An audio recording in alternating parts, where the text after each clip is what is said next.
कहानी की शुरुआत में हम एरिक नाम के एक बच्चे को देखते हैं जो अपने पेरेंट्स डेनियल और सारा के साथ एक नए घर पर शिफ्ट हुआ था। रात के वक्त जब एरिक सोने की कोशिश करता है तब उसे कुछ अजीब तरह की आवाजें सुनाई देती हैं। एरिक को देखकर उसके पेरेंट्स भी काफी ज्यादा परेशान हो जाते हैं। अपने बेटे की परेशानी को देखते हुए वह कैरल नाम के एक डॉक्टर को उसे दिखाने के लिए बुलाते हैं। कैरल के आने के बाद जब वो एरिक से पूछती है तब वो उसे बताता है कि जो आवाजें उसे सुनाई देती हैं वो उसे ड्राइंग्स बनाने के लिए कहती हैं, जिस वजह से वो हर वक्त ड्रॉ करता रहता है। एरिक की बात सुनकर कैरल थोड़ी शॉक हो जाती है। तब वो उसके पेरेंट्स को बताती है कि शायद नई जगह पर शिफ्ट होने की वजह से एरिक यह सब इमेजिन कर रहा है और इस जगह पर उसका कोई दोस्त भी नहीं है। इतना कहते हुए कैरल वहां से चली जाती है। अब जाते वक्त कैरल की कार का रेडियो अजीब तरह से साउंड करने लगता है। दूसरी तरफ एरिक कुछ ड्राइंग बना रहा था जिसमें उसने पेड़ की कुछ ब्रांचेस बना रखी थी और साथ ही उन पर थोड़ा खून भी लगा हुआ था। इधर वापस से हम कैरल को देखते हैं जिसके कान में एक मक्खी आकर घुस जाती है। मक्खी के कान में जाने की वजह से कैरल पूरी तरह से अपना होश खो बैठती है और कार पर भी कंट्रोल नहीं कर पाती। कैरल को देखकर लग रहा था जैसे वह किसी के कंट्रोल में है, जिसके बाद उसकी कार एक पेड़ से जाकर टकरा जाती है और पेड़ की एक टहनी उसके चेहरे के आर पार हो जाती है। यह कंडीशन उसी ड्राइंग की तरह बन गई थी जैसे एरिक ने ड्रॉ किया था और अफसोस कैरल की मौके पर ही मौत हो जाती है। अगले दिन हम डेनियल को देखते हैं जो अपने नए घर में मौजूद काफी सारी मक्खियों से परेशान हो गया था, जिनसे निपटने के लिए वह स्प्रे करने लगता है। तभी एरिक वॉकी टॉकी की मदद से अपने डैड को कॉल करके बताता है कि उसकी बॉल पूल में गिर गई है। तब डेनियल तुरंत ही वहां पहुंचकर पूल से एरिक की बॉल निकालकर उसे दे देता है और कहता है कि तुम्हें इस पूल के आसपास नहीं खेलना चाहिए, इस पूल से दूर ही रहना चाहिए। कुछ देर बाद जब एरिक नहाने के लिए जाता है तब उसे अपने बाथरूम में लगे वॉकी टॉकी से आवाज आती है कि उसके डैड उससे काफी ज्यादा नफरत करते हैं और वह उसे बिल्कुल भी पसंद नहीं करते। यह बात सुनकर एरिक काफी उदास हो जाता है और वह सारी बातें अपनी मॉम को बताता है। उसकी मॉम कहती है कि ऐसा बिल्कुल नहीं है, तुम्हारे डैड तुमसे बहुत प्यार करते हैं, वह तुमसे बिल्कुल नफरत नहीं करते। अब रात के वक्त जब सारा और डेनियल बातें कर रहे होते हैं तब सारा उसे एरिक की सारी बातें बताती है। डेनियल उससे कहता है कि तुम घबराओ मत, जब स्कूल में एरिक के कुछ दोस्त बन जाएंगे तब वह नॉर्मल हो जाएगा।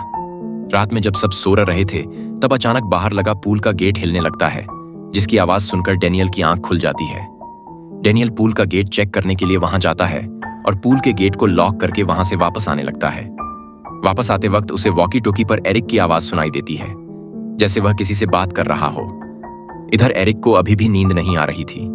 तभी अचानक उसका एक टॉय अपने आप ही चलने लग पाए, जिसे बंद करने के लिए एरिक उसके पास जाता है। लेकिन तभी उसकी नजर पर्दे के पीछे एक शैडो पर पड़ती है, जिसे देखकर वह काफी ज्यादा घबरा जाता है और डर के मारे खुद को ब्लैंकेट से कवर कर लेता है। लेकिन वह शैडो उसका मुंह बंद करने लगती है। इतने में ही वहां डेनियल आ जाता है और एरिक को संभाल लेता है। उस दौरान डेनियल गलती से उनका फैमिली फोटो फ्रेम तोड़ देता है, जिससे उसके हाथ में चोट लग जाती है। अब अगले दिन हम देखते हैं कि सारा एरिक का स्कूल से वापस लाने के बाद काफी गुस्से में थी। वो डेनियल को बताती है कि एरिक स्कूल में क्लोजेट में छुप गया था और यहाँ तक कि उसने प्रिंसिपल के हाथ पर भी काट लिया था, जिस वजह से उसे स्कूल से निकाल दिया गया है। यह बात सुनकर डेनियल हैरान हो जाता है। तभी एरिक अपने पेरेंट्स को बताता है कि डॉक्टर कार्ल मर चुकी है और ऐसा उसे उन आवाजों ने बताया है जो उसे सुनाई देती हैं। लेकिन उसकी बात पर डेनियल और सारा यकीन नहीं करते। तभी उनके पास एक कॉल आता है जिससे डेनियल को पता चलता है कि एरिक सच कह रहा था। उन्हें लगता है कि शायद एरिक को किसी ने स्कूल में बताया होगा और फिर रात के वक्त एरिक दोबारा से ड्राइंग्स बनाने लगता है जो उसे आवाजों ने बनाने के लिए कहा था। और यहाँ हम एरिक के रूम में एक वुमेन की स्पिरिट को भी देख पाते हैं। तभी रात के वक्त दोबारा से पूल का गेट हिलने लगता है, जिसे देखने के लिए डेनियल फिर से उसके पास जाता है।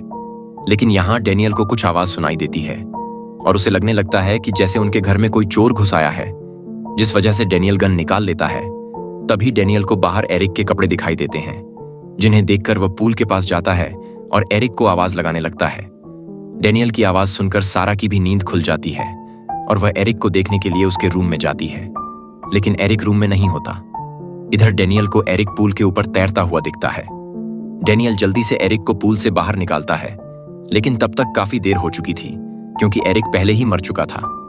अगले सीन में हम एरिक का फ्यूनरल देखते हैं, जहां सारा और डेनियल एरिक की डेथ की वजह से काफी ज्यादा दुखी थे और उन्हें कुछ समझ नहीं आ रहा था कि अचानक यह सब कैसे हो गया। उस दौरान सारा फैसला करती है कि वो कुछ दिनों के लिए अपने मोम के घर जाएगी। तभी सारा को एक पिल्लो पर खून दिखाई देता है सारा उसे इग्नोर करती है क्योंकि उसे लगा कि ये डेनियल की चोट की वजह से हुआ होगा। सारा डेनियल को भी अपने साथ चलने के लिए बोलती है, लेकिन डेनियल मना कर देता है और कहता है कि हमारे घर की रिनोवेशन हो रही है, इसलिए मैं यहीं रुकना चाहता हूँ। जिसके बाद सारा वहां से चली जाती है। सारा के चले जाने के बाद डेनियल अकेला घर पर काफी बोर होने लगता है। उस दौरान वह टीवी पर तब की रिकॉर्डिंग देखने लगता है जब वो पहली बार इस घर में आए थे, जो देखकर वो काफी ज्यादा इमोशनल हो जाता है और उसे एरिक और सारा की याद आने लगती है। जिसके बाद डेनियल सारा को वॉइस मैसेज करता है और उससे अपने बिहेवियर के लिए माफी मांगने लगता है। उस दौरान डेनियल को कुछ आवाज सुनाई देती है। तब वो टीवी बंद करके बाहर जाने लगता है, लेकिन टीवी वापस से ऑन हो जाता है। डेनियल टीवी को दोबारा बंद कर देता है और वॉकी टॉकी पर बात करने लगता है, लेकिन उसे दूसरी तरफ से कोई भी जवाब नहीं मिलता। तभी अगले दिन हम सारा को देखते हैं, जो डेनियल का वॉइस मैसेज मिलने के बाद उसे कॉल करती है और कहती है कि तुम्हारे वॉइस मैसेज में काफी अजीब सी आवाज आ रही थी। जिसके बाद वह उसका हालचाल पूछती है और फिर जब डेनियल सारा से बात करने के बाद कॉल कट करता है, तब वह एक बार दोबारा से अपना वॉइस मैसेज चेक करता है, जहां उसे पता चलता है कि उसकी वॉइस मैसेज के आखिर में एरिक की आवाज भी है, जो सुनकर वह पूरी तरह से हैरान हो जाता है। लेकिन अभी भी डेनियल को यकीन नहीं हो रहा था, जिस वजह से वह लैपटॉप की मदद से उस मैसेज को क्लियर करके सुनता है। तब उसे साफ साफ एरिक की आवाज सुनाई देती है, जो मदद मांग रहा था, जो सुनने के बाद डेनियल को फिर भी यकीन नहीं हो रहा था। जिसके बाद डेनियल टीवी पर एक इलेक्ट्रॉनिक वॉइस एक्सपर्ट का इंटरव्यू देखने लगता है और फिर वह उससे मिलने के लिए एक एग्जीबिशन में जाता है। उस एक्सपर्ट से मिलने के बाद डेनियल बताने लगता है उसे एक वॉइस मैसेज में अपने बेटे की आवाज सुनाई दी है, जो फिलहाल इस दुनिया में नहीं है।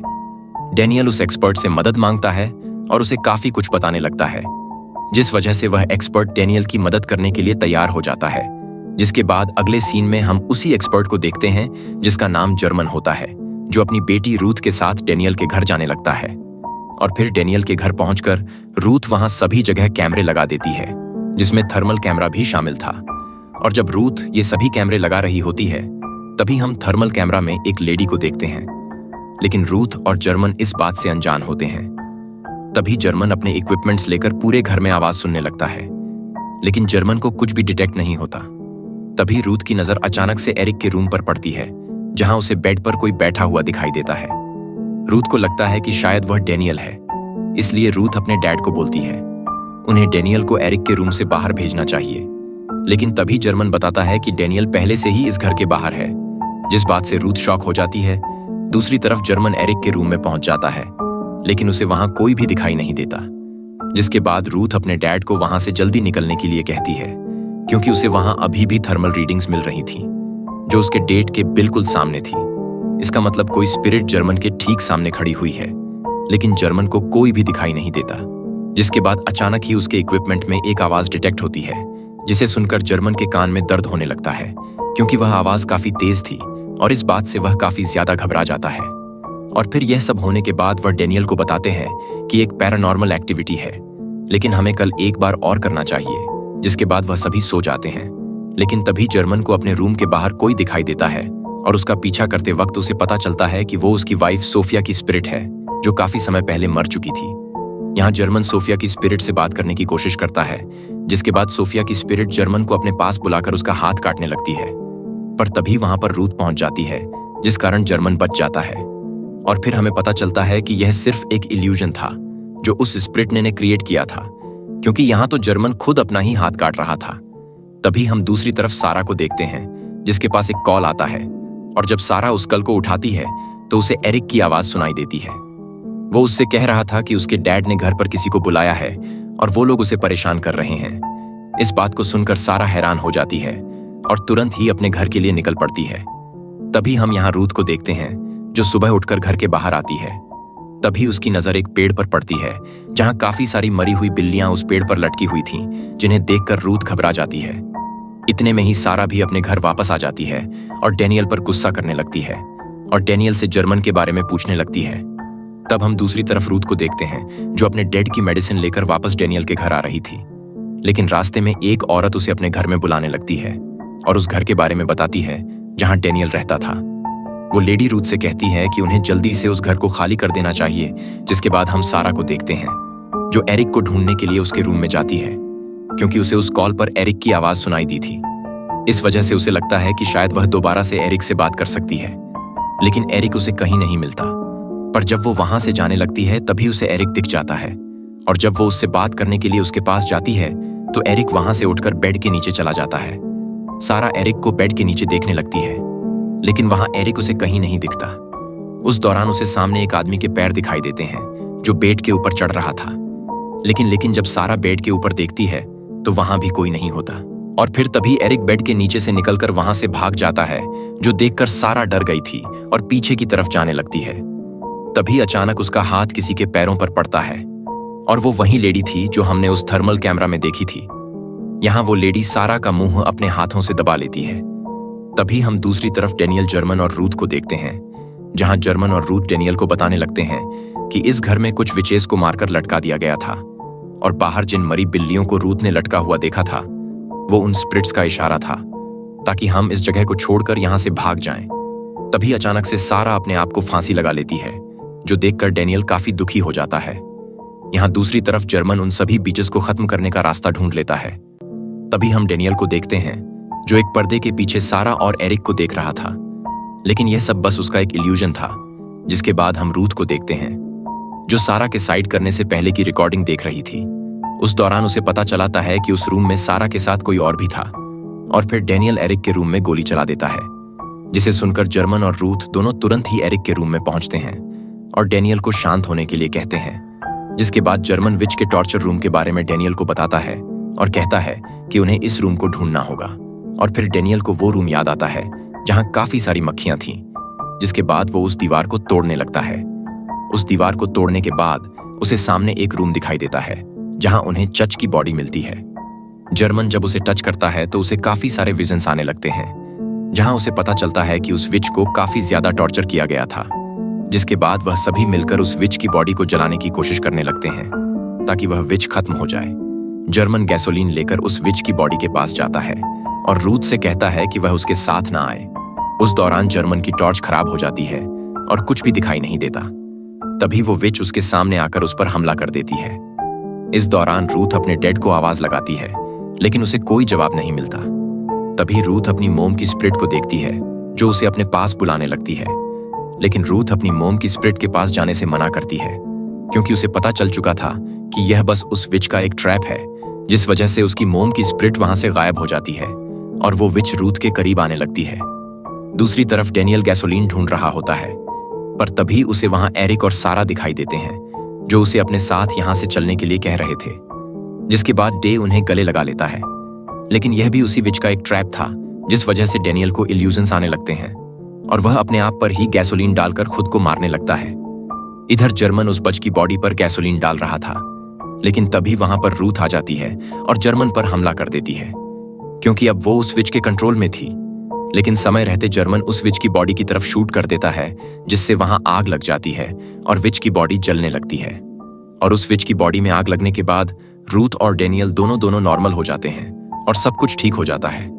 अगले सीन में हम देखते हैं कि डेनियल एरिक के रूम में उन सभी ड्राइंग्स को देख रहा था जो एरिक ने बनाई थी, जिससे उसे पता चलता है कि जो भी ड्राइंग्स उसने बनाई थी, सेम उन्हीं ड्राइंग्स की तरह सब लोग मारे गए थे। तभी उसे एरिक की खुद की ड्राइंग दिखती है, जिससे उसे पता चलता है कि एरिक की मौत उसी की वजह से हुई थी, क्योंकि उस स्पिरिट ने उसे पोजेस कर लिया था, जिस वजह से उसने एरिक को खुद पोल में फेंक दिया था और पोल में गिरने की वजह से उसकी जान चली गई थी। और इस गिल्ट के चक्कर में डेनियल खुद अपनी जान ले लेता है। और तभी हम उस पूल के साइड में उसी स्पिरिट लेडी को खड़ा हुआ देखते हैं, जिसका मतलब वो विच अभी भी जिंदा है। अगले सीन में हम जर्मन और रूथ को हॉस्पिटल में देखते हैं, जिन्होंने किसी तरह से उस विच से खुद को बचा लिया था। और इसी के साथ यह कहानी यहीं पर खत्म होती है। तो दोस्तों, आपको यह कहानी कैसी लगी कमेंट करके जरूर बताना। और अगर वीडियो अच्छी लगी हो तो वीडियो को लाइक करें, और अगर आप चैनल पर नए हैं तो इसे सब्सक्राइब करना ना भूलना। मिलते हैं अगली वीडियो में, तब तक के गुड बाय।